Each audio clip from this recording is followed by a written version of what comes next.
Okay, so if you haven't been following the news, you know that recently there was a hurricane that went through the southeastern part of the United States and is severely impacted hundreds and hundreds of thousands of people actually with no food, no water, access. Hi guys, just want to give you an update on how we're doing here in Grovetown, Georgia since the hurricane. Okay, we're still out of power. I got an alert from Georgia Power saying that my power will be back on October the 5th by 11:45 p.m. And my daughter called me yesterday and said that they couldn't find ice anywhere yesterday. So when I got up for it, I looked and I couldn't find any ice.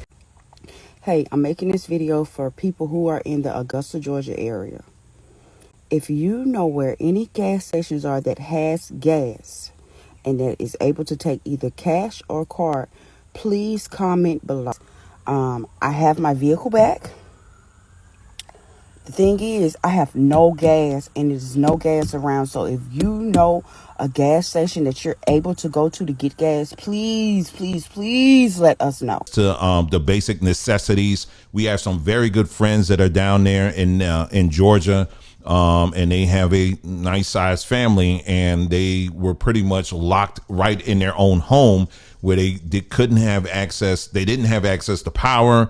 The water was cut off. When it comes down to the roads are all blocked off. Getting gas in their car, well, that means they couldn't do that. Well, even if they did, they wouldn't have been able to drive, but they were using their car to charge their phones. And so, so unfortunately, they didn't have the things they needed in this kind of event that we're talking about. On top of that, in Georgia, there was also this big fire that took place in a chemical plant. This was in Conyers. And it wasn't just any fire, but it was one that was made up of the chemical was chlorine. Now, chlorine, you don't want to mess with that. You don't want chlorine getting on your skin, because it's very dangerous. That's why they had a stay in order. So just imagine you got all of this stuff going on and it's just not good. It's not good at all. But here's why I wanted to stop by and just do this video real quick, because listen, as a people, we've had plenty of examples, plenty of lessons that we have experience of going through in the past, going just as far back as Katrina, where, when things happen, what happens when you're not prepared? And what do? We blame the government. The government didn't do this. The government do that. They didn't prioritize us and all that stuff. The same old song and dance. But since then, there's been many other cases. We just did a video recently of a town, mostly black town, where a lot of its residents, same situation. This just happened recently. And it seems like this plays out over and over again. And so what I want to do, and I don't mind being a broken record on this, as long as people get it, so be it. We're going to have to break out of this mindset where we're expecting a government that already has a 0-star rating to come and be our Superman. Who does that? You understand? So this is the whole purpose of this video, is to get you to focus on just getting the bare minimum. Okay. I am not a prepper. Okay. There are a lot of people out here that are very good at that. I'm not a prepper. I don't put myself in that position. However, there are some basic things that I've learned that, like I always do, I'm going to share the little that I learned with other people, and so the goal of this video is to get you to start looking at what are some of the very basic bare minimum things I can do now, even if I got a little coin. Okay. And so that's the whole point of this video. So we're going to go ahead and I'm going to show you some examples of things that you should be looking at now. Okay. So the first thing you see on your screen here, this is a Berkey. Okay. Now, I am aware that there are other types of water filtration systems that are out here, some that they say are better or whatever. I'm fully aware of that. What I'm giving you is something that our house has used, okay? But if you want to find something of a different brand or model or whatever that you feel like works better, go with that. We don't care. Just do this, okay? The reason why something like a Berkey is very good is because of the fact that you can take pretty much any kind of water, put in here, and it will filter out all the things that will harm your body. Do you understand what I'm saying? I'm not saying it's going to be heavenly water, but it's going to be water that's going to be drinkable. Okay.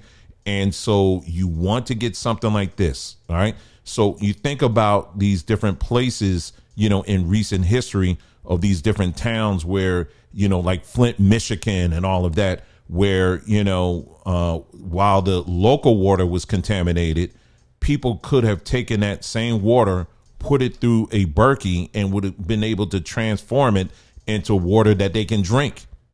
And, and this would have been when that whole Flint, Michigan thing was going down.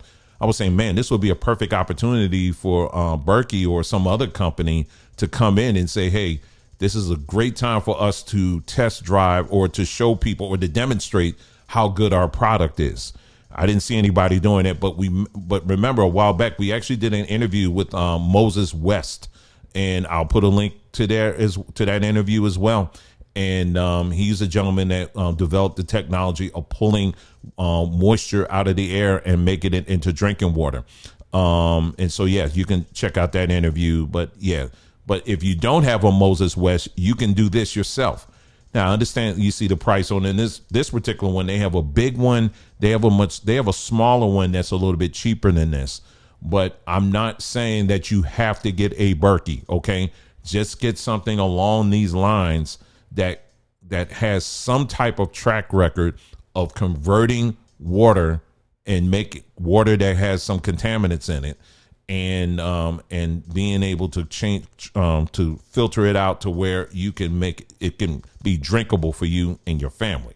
Okay, so you want to definitely check this out. Okay, so this next thing is a portable solar panel kit. Now this is something as you can see, I personally purchased this some time ago, and I still use it quite often, even though I don't need to, but I still use it, like to charge my little chargers and stuff like that. And I use it to charge my phone or, maybe some other things around the house or whatever. And, but this right here, you definitely want to get something like this. Okay. Because, and the reason why I lean heavily on solar is because I have solar and I also have 2 gas generators. Gas generators, here's the thing with gas generators. Number one, if the grid is down, it's highly likely that a lot of the gasoline stations are probably not going to be working either. Unless, there's some that will have their local generators or whatever that allows them to continue to operate. But you have to work on the assumption that a lot of these stations, they just aren't going to be working. I've gone through that living in Florida. I know all about that. So if you're not able to get access to gas or you didn't store any gas, it's, so much for your generator, right? But with solar, that you as long as the sun is coming up, you're going to always have access to power. Okay. And so this is one I've used personally. Again, I'm not hung up on the name brands and all that. What I do care about as long as it works. And for me, it works for what I needed to do. And that is to charge things. And it does. And this is what I have right here. Again, the links will be in the description below. Okay. So you got your solar panels, but you also now going to need where you're going to store that power. Well, I don't have this particular one here. Again, I'm thinking low cost but effective. This is something I came across. It has as you can see, it has a very good rating here. Right here, I'll put it right there so you can see it there. So a lot of people are buying it, and it seems like it's doing pretty well. And so basically, the way this works is there's going to be a cord that comes out of that solar panel I just showed you. You plug it in there into this base right here, and then let it get charged, during the day, let it get charged or whatever. And then once it's charged, you see, now you can plug in, if you got a lamp, if you got a fan, if you got, little, things that, that need a USB, you can plug it in there. So you got everything you need here for power. Okay. So you also got will this something of this size, help charge your refrigerator? No. Okay. This is not something you would use for your refrigerator. Okay. But this is something just for basic things. All right, basic things. You know, like your phone, or if you got a laptop, you know, or radio, things like that. This is, you know, something that this would be good for, because you're going to need this if you're going to get those solar panels. Okay, so and then this page right here, those of you who have followed us for a very long time, you know we have brought this up many times. Okay, this is the webpage findaspring.org. Okay, the link will be below, findaspring.org. Okay, now what you want to do here is this will help you to locate natural springs in your area. And it's a very exhaustive map. As you can see, as soon as it loads up, look at all of these dots here. Well, all of these dots represent natural springs. All right, so we're going to just do a test here, and we're going to go down to Georgia. All right, and we're going to go to here. All right, we got one right around here. This in this particular area here, this is where one of the places I believe they got touched by the hurricane. So let's take a look at this one, and let's see what information they're gonna give on us, give to us on this. All right. So they give you the coordinates of where it's located. And some people are nice enough to go ahead and put the address there. If it's off a little bit, they'll put the address on there. Now, some of these links here, some of the location where these springs are, they may not have all the details. Like, in other words, they may not have everything in there to tell you, okay, this is the water test results, this is this, that, or whatever. It may not have all of that, but at least you have a starting point of where you and your family can find some water. Okay.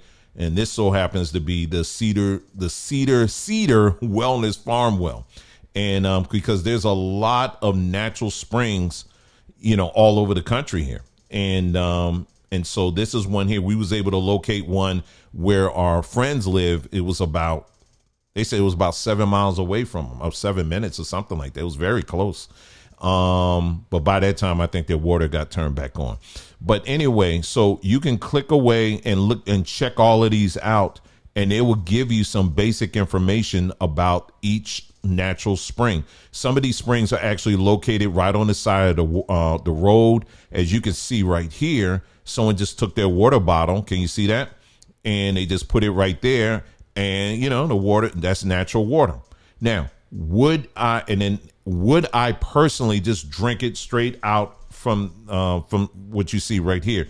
No, that's why you get the Berkey to help filter it out if there's any other, you know, things in there that, you know, that may not agree well with your body. You understand what I'm saying? So that's why you do that. You know, that's why you get the filter, so that, you know, you ain't got to worry about that situation. You understand what I'm saying? So anyway, so you want to bookmark that site, findaspring.com, findaspring.com. Okay.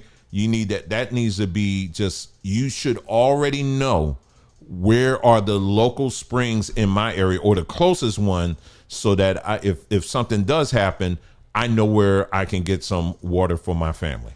Now, one other thing as I move on are these right here. And I'm sure many of you have seen these. Some of you may even have these as well. And that's these little tiny portable stations right here. You see these little handheld things. A lot of times they're about the size of a cell phone, you know, or something like this. Now, if you want to get that you go ahead and get it. What I would advise is not to. Okay, that's my 2 cents that you didn't even ask for. The reason why, because here's the thing. If you, first of all, these devices, they are too small, and it will take an extreme long time for it to get charged from a solar, you know, using that solar panel, because look how tiny it is. Okay. And so will it get charged via solar? Yes, it will, but it will take a mighty long time. Okay. But it does work. Okay. Regardless of the brand name, it don't matter, you know? And so that's why I'm pointing people to the other solar panels that are much larger. That way the charge time is a lot quicker. You understand what I'm saying? But these right here, it's they okay. But I have experience with this, man. They do take some time to charge up. So the larger the panel, the more power you get. And so, going up a little bit more in your price point, trust me, you will be very grateful that you did. Okay. Now, I've never met this brother before. I am subscribed. I just want to make sure. Yeah, I'm subscribed. But this is Lead Farmer 73. Okay. And this brother has been on point for a very long time. He has been out here warning people and telling people, him and his wife have been telling people all the things that you should be focused on, as far as like the different things you should get, practical, steps you should take, the whole nine. Now, I would say he's more like a gadget guy. In other words, he is going to go through all types of different gadgets that are on the market that you can buy and all of that. And all of that is great. Okay. All of that is good. If you want to get a little bit deeper, what I'm talking about in our video right here are just the very minimal. Okay. Because that's the problem. We got people out here who haven't even done the bare minimum. Okay. So that's what I'm trying to get you to get to. But this gentleman right here, he's been at this for a long time. If you're not a subscriber, all I can say is subscribe to him, because he will give you a lot of inspiration to start thinking along these lines. And another thing about the water, if you check out this video right here, I actually took y'all on a field trip driving up to one of our local springs, not ain't local to me now, but when we were living in New Jersey, and then showing you how I got my water and all of that, what jugs I use and all that kind of stuff. So if you're interested in seeing how a spring looks like, you can check out that video. But that was that spring. There are other springs that look a little bit different. But I just wanted to do that video just to show you kind of how it's done. Okay, and that's pretty much it. I didn't want to make this video real long, but just short to the point, and to provide some, give you a dose of some inspiration and immediate action, so that we are not still taking into 2025 this dependency on the government to come to be our Superman. We can do these things on our own. We just have to make up our minds to do it. And money should not be an obstacle, especially if you have at least a tiny network of people, that you can link up with, and then you can start getting some of these things, so that in the event of an emergency, you're straight. Okay. So I just wanted to do this to help you out. And for some of y'all, give you a polite, swift kick, where, so that we can once again start operating as a community. All right. You guys take care. Thank you so much for tuning in.